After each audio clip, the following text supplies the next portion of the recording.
നല്ല ചുവന്ന നാടൻ മത്തിക്കറി കണ്ടിട്ട് നിങ്ങൾക്ക് ഇപ്പോൾ തന്നെ ഉണ്ടാക്കണമെന്ന് തോന്നുന്നില്ലേ? ധൈര്യമായിട്ട് ഉണ്ടാക്കിക്കോളൂ, അത്രയ്ക്ക് രുചിയാണ്.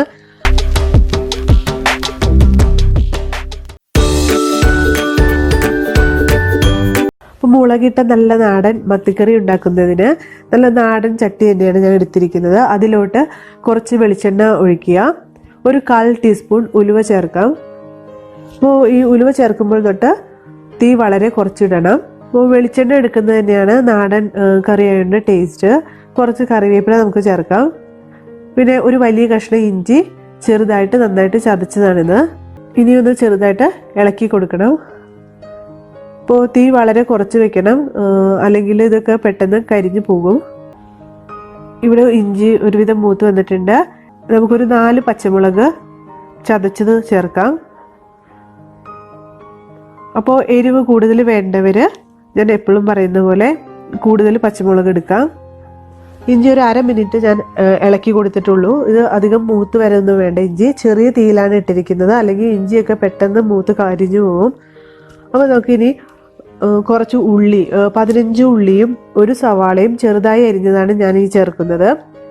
ഉള്ളി മാത്രം ഇടുകയാണെങ്കിൽ വളരെ ടേസ്റ്റ് ആയിരിക്കും കേട്ടോ. ഒരു 25 തൊട്ട് 30 ഉള്ളി വരെ ചെറുതായിട്ട് അരിഞ്ഞിടുകയാണെങ്കിൽ ഈ കറിയുടെ സ്വാദ് പിന്നെയും വളരെ കൂടും. അല്ലെങ്കിൽ ഉള്ളി ഉപയോഗിക്കേണ്ടാത്തവർക്ക് 2 സവാള ചെറുതായിട്ട് അരിഞ്ഞിട്ടാലും മതി. ഇനി ഇത് ഒന്ന് ചെറുതായി ചുവക്കുന്ന വരെ വഴറ്റണം. അപ്പോൾ നമുക്ക് കുറച്ച് ഉപ്പ് ഇടയ്ക്ക് ചേർക്കാം കേട്ടോ. ഇത് പെട്ടെന്ന് വഴണ്ട് വരുന്നതിന് ഉപ്പ് നമുക്ക് കുറച്ച് ചേർക്കാം. അപ്പോൾ ഇവിടെ സവാള ഒരുവിധം വഴണ്ടി വന്നിട്ടുണ്ട്. ഇനി നമുക്ക് പൊടികൾ ഓരോന്നായിട്ട് ചേർക്കണം. അതിനായിട്ട് ഞാൻ മഞ്ഞൾപ്പൊടി, മല്ലിപ്പൊടി, മുളക് പൊടി, കാശ്മീരി മുളക് പൊടി ഇത്രയാണ് എടുത്തിരിക്കുന്നത്.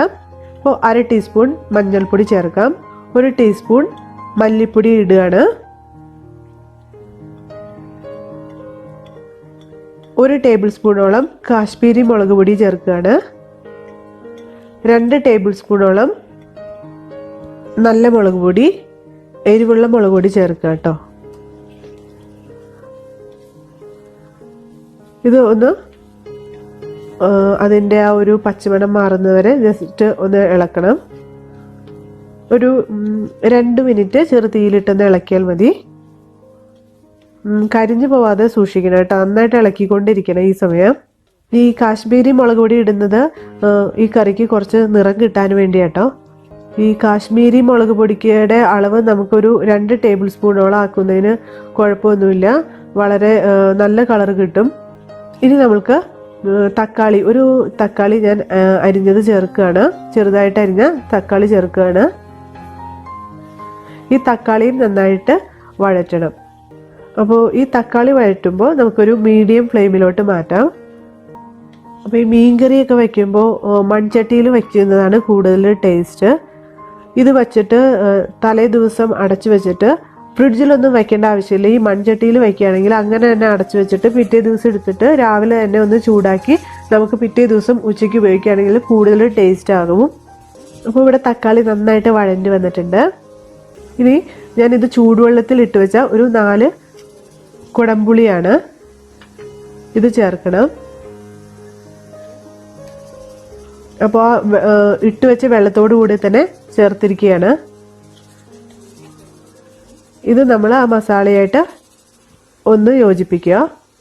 അപ്പോൾ ഈ കറി കുടംപുളി ഇട്ട് തന്നെ വയ്ക്കണമെന്നില്ല കേട്ടോ. അപ്പോൾ നിങ്ങളുടെ വീട്ടിൽ മറ്റേ സാമ്പാറിന് ഉപയോഗിക്കുന്ന പുളിയാണ് ഇരിക്കുന്നതെങ്കിൽ അതുപയോഗിച്ച് നിങ്ങൾക്ക് ഉണ്ടാക്കാം. പക്ഷേ ഈ മീൻകറിയിൽ കൂടുതൽ നല്ലത് നമ്മുടെ കുടംപുളി ഉപയോഗിക്കുന്നതാണ്. ഈ കുടംപുളിക്ക് കുറേ ഗുണങ്ങളുണ്ട്. നമ്മുടെ വയറുവേദനയൊന്നും ഇല്ലാണ്ടാക്കും.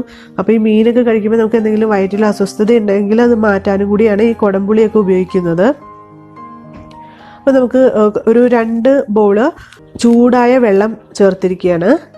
2 ബൗൾ ചൂടായ വെള്ളം ചേർത്തിരിക്കുകയാണ്, ഏകദേശം 4 കപ്പോളം. അപ്പോൾ ഇവിടെ എടുക്കുന്നത് ഒരു 1/2 കിലോയോളം ചെറുതായിട്ട് അരിഞ്ഞിരിക്കുന്ന മത്തിയാണ്. ഈ വെള്ളം ഒന്ന് തിളച്ച് വന്നിട്ടുണ്ട്. ഇനി നമുക്ക് മുറിച്ച് വെച്ചിരിക്കുന്ന ഈ മത്തി കഷ്ണങ്ങൾ ഇതിലോട്ട് ചേർക്കാം. കണ്ടില്ലേ, ഞാൻ വളരെ ചെറുതായിട്ടാണ് അരിഞ്ഞു വെച്ചിരിക്കുന്നത്. അപ്പം മസാല പിടിക്കാൻ എളുപ്പമായിരിക്കും. അതുപോലെ തന്നെ ആ മീനിലൊക്കെ ആ മസാല പിടിച്ച് നല്ല ടേസ്റ്റും ആയിരിക്കും, പെട്ടെന്ന് വെന്തും കിട്ടും. അപ്പോൾ ഈ വെള്ളം തിളച്ച ശേഷം ഒന്നും കൂടി, അത് ഒന്നാമത് ചൂടായ വെള്ളമാണ് ഞാൻ ഒഴിച്ചത്. അപ്പോൾ അതൊന്ന് തിളച്ച് വന്ന ശേഷം ഈ കഷ്ണങ്ങൾ അതിലോട്ട് ചേർക്കുക, ചെറുതായിട്ടൊന്ന് ഇളക്കി കൊടുക്കുക. ഇപ്പോൾ ഇങ്ങനെ ഇളക്കുന്നതിൽ ഒരു പ്രശ്നവും വരുന്നില്ല, പെട്ടെന്ന് അത് മത്തി അങ്ങനെ വെന്തിട്ടില്ലല്ലോ. ഇപ്പോൾ മീൻ കഷ്ണങ്ങൾ മൂടി നിൽക്കാൻ പാകത്തിന് വേണം കേട്ടോ വെള്ളം എപ്പോഴും ഉണ്ടാവേണ്ടത്. അപ്പോൾ നിങ്ങൾ കുറച്ച് കൂടുതൽ മീനാണ് ഉപയോഗിക്കുന്നതെങ്കിൽ ഇതിൽ വെള്ളം കുറച്ച് കൂടുതൽ ഉപയോഗിക്കണം. ഇനി നമുക്കിത് ഒന്ന് ചെറിയ തീയിലിട്ടിട്ട് അടച്ചു വെച്ച് വേവിക്കണം. അപ്പോൾ ഇതൊരു പകുതി വേവായിട്ടുണ്ട്. ഇനി നമുക്കിതൊന്ന് ചുറ്റിച്ച് എടുക്കണം. അപ്പോൾ ഇനി തൊട്ടിട്ട് നമ്മൾ അധികം ഇളക്കരുത്. ഇനി നമുക്ക് ഇപ്പോൾ കുറച്ച് ഇതിൻ്റെ ഉപ്പൊക്കെ ഒന്ന് നോക്കാം. എന്നിട്ട് ആവശ്യമുണ്ടെങ്കിൽ ഇപ്പോൾ ഉപ്പൊന്ന് ചേർത്ത് കൊടുക്കണം. അപ്പോൾ നമ്മളിത് വേവണ വരെ ഇതുപോലെ അടച്ച് വെച്ചിട്ട് ചെറുതായിട്ടൊന്ന് ചുറ്റിച്ച് കൊടുത്തുകൊണ്ടിരിക്കണം. അപ്പോൾ ഉപ്പ് കുറച്ച് കുറവ് തോന്നി, അതുകൊണ്ട് ഞാൻ ചേർക്കുകയാണ്. ഇനി അടച്ച് വെച്ചിട്ട് ഒന്നും കൂടി നമുക്ക് വേവിക്കണം. അപ്പോൾ ഇവിടെ എൻ്റെ മത്തിക്കറി റെഡിയായി കഴിഞ്ഞു. മത്തി നന്നായിട്ട് വെന്ത് വന്നിട്ടുണ്ട്. കണ്ടില്ലേ, വെള്ളമൊക്കെ ഒരുവിധം വറ്റി തുടങ്ങിയിട്ടുണ്ട്. അപ്പോൾ നിങ്ങൾക്ക് ആവശ്യമുള്ള പാകത്തിന് വെള്ളം വറ്റിക്കുക. ചിലവർക്ക് നല്ല തിക്കായിട്ടുള്ള ഗ്രേവി ആയിട്ട് ഇരിക്കും ഇഷ്ടം. അപ്പോൾ അതനുസരിച്ച് നിങ്ങൾ ഒന്നും കൂടി വറ്റിക്കേണ്ടതുണ്ട്. ഞാൻ കുറച്ച് വെളിച്ചെണ്ണ ചേർക്കുകയാണ് ഇതിൽ. ഒരു 2 ടേബിൾ സ്പൂണോളം വെളിച്ചെണ്ണ ചുറ്റിച്ചൊഴിക്കുക. കുറച്ച് നല്ല കറിവേപ്പിലയും ഇടുക. ഇനി നമുക്ക് തീ ഉടനെ ഓഫാക്കാം. ഇനി ഇങ്ങനെ അടച്ചു വെക്കുക. നമ്മുടെ മത്തിക്കറി റെഡിയായി കഴിഞ്ഞു. നല്ല ചുവന്ന നാടൻ മത്തിക്കറി കണ്ടിട്ട് നിങ്ങൾക്ക് ഇപ്പോൾ തന്നെ ഉണ്ടാക്കണമെന്ന് തോന്നുന്നില്ലേ? ധൈര്യമായിട്ട് ഉണ്ടാക്കിക്കോളൂ, അത്രയ്ക്ക് രുചിയാണ്. അപ്പോൾ നിങ്ങളിത് ഉണ്ടാക്കിയ ശേഷം നിങ്ങളുടെ എല്ലാ അഭിപ്രായങ്ങളും എന്നെ ഈ വീഡിയോയ്ക്ക് താഴെ കാണുന്ന കമൻറ്റ് ബോക്സിൽ എഴുതി അറിയിക്കുക. നിങ്ങൾക്ക് ഈ വീഡിയോ ഇഷ്ടമായെങ്കിൽ നിങ്ങളുടെ ഫ്രണ്ട്സിനൊക്കെ ഷെയർ ചെയ്യുക. താങ്ക്